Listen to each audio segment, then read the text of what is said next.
All right, how's everybody doing today? I hope you guys are doing well. I have been playing this new Bronzebeard server for the last couple days, and I am absolutely having a blast. I hope you guys are enjoying it as well. Now, today I wanted to share with you guys these two settings that I'm using that has really made my enjoyment of this server a whole lot higher. When I started playing, predominantly the first day and a half, the main thing that I struggled with this server was the fact that the gear system did not seem to make sense. I would be playing with my girlfriend. She would loot a piece. I would loot a piece. She would be 3 levels. She'd be a level below me. I'd be a level higher than her. We would loot the exact same World Forge item, and hers was way more powerful, considerably more powerful than my item that was looted at 1 level higher than hers. You know, you would look at gear that is side by side. One piece is level 8, one piece is level 13, and not always, but a lot of times a level 8 is considerably more powerful than a level 13, and things just didn't seem to make sense. And it seemed to me that it was all based off of the scaling system. Okay, so there's 2 changes that I made that completely fix this for me. Not only fix this for me, but introduce me into a whole new way of playing Ascension Bronzebeard, and I wanted to share that with you because maybe this will help you too. Okay, now the first one seems obvious to many people. It's the first thing that I highly recommend everybody does, is turn off scaling.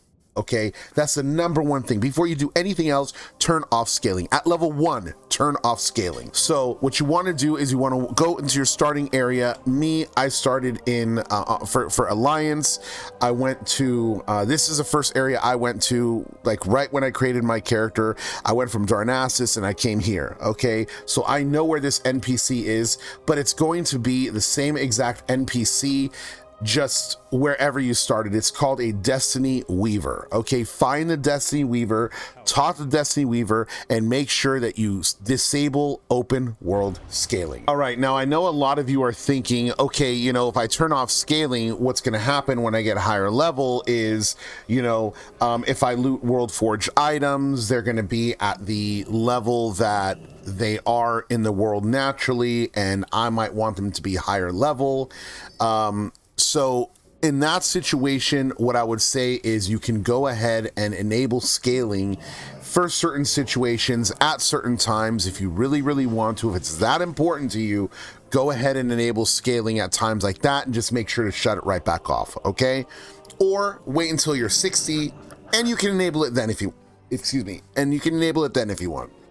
Okay, the second thing I'm going to recommend that you do is you speak to your Battle Master Hybrid Risk System NPC. In Stormwind, it's in the trade district right outside of the auction house.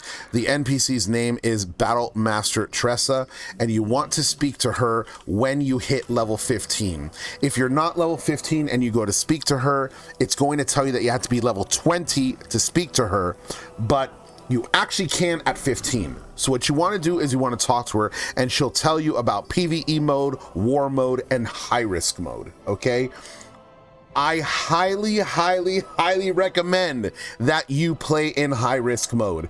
I cannot emphasize enough, and it's not because I'm a rogue. It doesn't matter what you are. It doesn't matter if you're a shaman, if you're a paladin, if you're a priest, if you're a mage, if you're a warlock. The only way I can ever imagine playing this game if I'm on PvE, if I'm not doing a challenge, is on high risk mode. It is the absolute greatest way to play this game and enjoy this game. Okay, the amount of things that you get in the world, the way this game completely changes everything for you is insane. You will be able to loot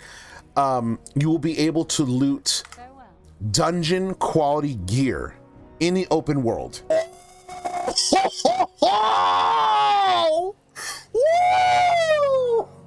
And these items are you know, blood forged items. They say blood forged, and the great things about these items is they do not soul bind to you, unless of course you enchant them. Otherwise, it is still tradable after you've worn it. You can wear it, you can stank it up to be damned, and then you can resell it after you're done. Just repair it first, okay? It is such good gear, and it drops like crazy in the open world. The amount of greens that I get in the open world after turning on high risk is insane. Leather gloves. See, my bags are almost full already, dude. Oh my god, it's got 2 greens. Bloodforged Cruel Barb! No! No! That did not just happen! That bow I got, I think it's from Shadowfink. Bloodforged Outrunner's Bow. It's probably got boosted drop rates because they're expecting us to lose gear or something. Not that much gear. Bloodforged Guillotine Axe. Another blue. I get drops left and right, okay? This is just something that's really catapulted my enjoyment on this server tremendously. Now, playing high risk does not come without its, well, risks, okay? The biggest negative to high risk is that when you die by another player, if another player kills you in the open world, they get to loot you, and they can take some of your gear.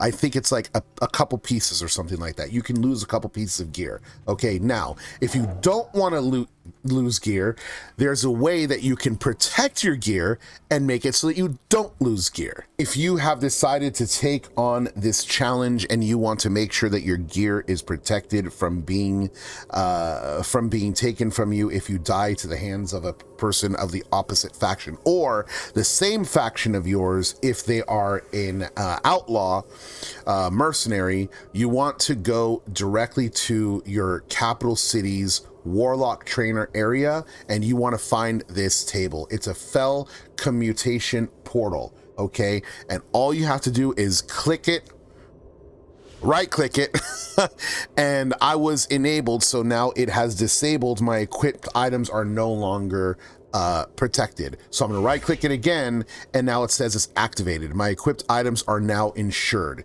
And if you want to go in and see the what I'm going to have to pay if I die to another player, I lose 5 silver, 4 copper. That is what I'm gonna lose if I'm killed in the open world by another player.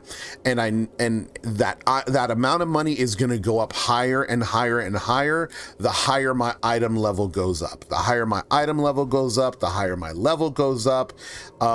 Maybe possibly depending on where you are PvPing in general, the item level could go up. I'm sorry, the amount that you have to pay could go up. I recommend consistently looking at this number, but to me, the item level sweet spot seems to be 48, okay?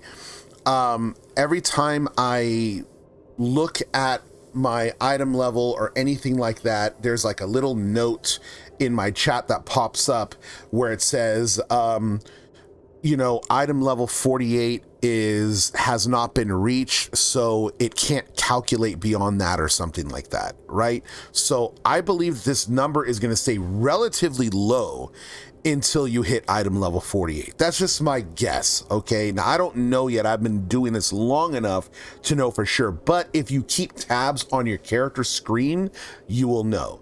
Now, if your character screen does not look like mine, this little note here might be on the bottom right over here, okay? So it's either gonna be here or it's gonna be here, okay? Because everybody told me it's on the bottom right, and I was staring at the bottom right, and that's the only area I was looking at, and I could not find it, and it was really annoying me.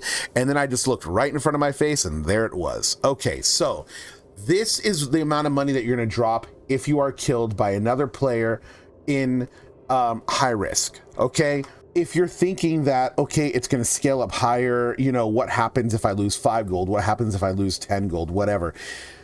Like I said, the amount of money that you're going to make playing in high risk mode, high risk PvP, is going to be insane.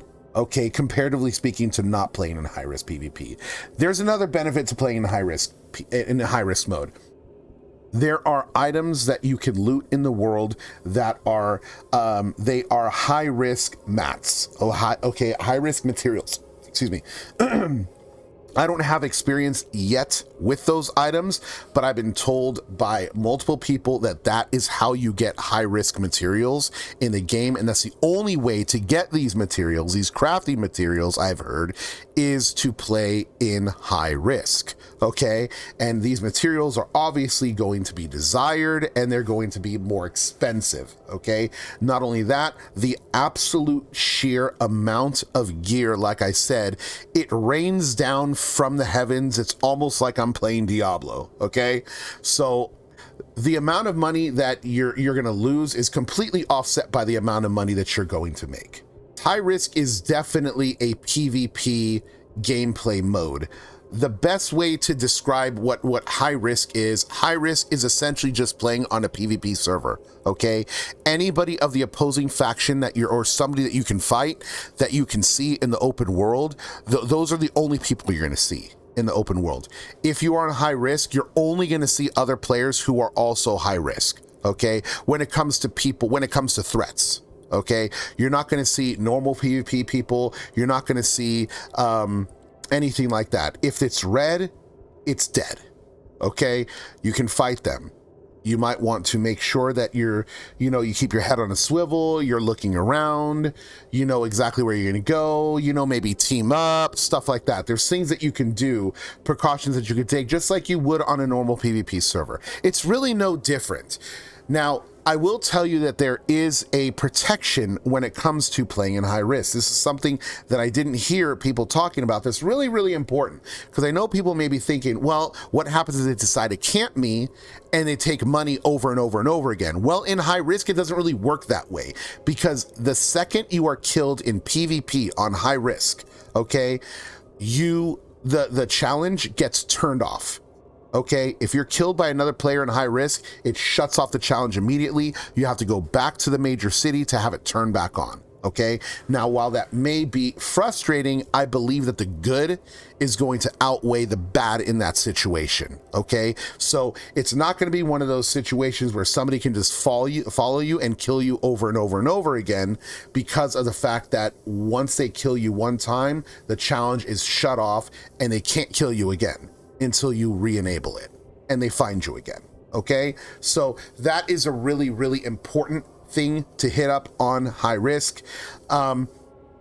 It's also going to make it so that if you run dungeons, that the items that drop into dungeons are going to be at the level that they're supposed to be in.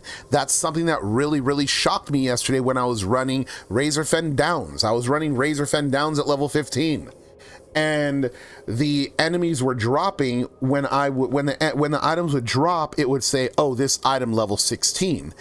And I was like, okay, I could really use two swords, two one-handed swords. And we got two swords back to back, and they were both in the pool to roll on them. So I needed on both of them. When they hit my bags, they were level 38 each. Okay, so that I was not expecting them to be level 38. I was expecting them to be level 16 like the tooltip showed, but when they hit my bags, they were level 38. I didn't need them anymore, so I vendored them, and I was able to vendor them for 60 some odd silver a piece. So that's a pretty decent chunk of change. But for those of you thinking, okay, well, I'm going to use this and I'm just going to run dungeons all day and I'll make all the money. You make so much money in the open world from turning on by turning on high risk. You'll make more money than you can in the open world than you can in dungeons, running high level dungeons at low level. I promise you. Give it a try sometime. Let me know what you guys think in the comments below. If there's anything I missed, let me know. Like I said, I've only been playing this game now. It's only been out for a day and a half, so the whole high risk thing is definitely new to me. So those of you who come from Area 52 or have played Ascension for a really long time, maybe the information that I gave is not quite to maybe I left some things out, and you know, I apologize for that. And you can correct me down in the comments below, and I will go ahead and pin comments or make my own pin comment and adjust anything that needs to be adjusted. But I hope you guys enjoyed it, and I will see you guys on the next one. Take care.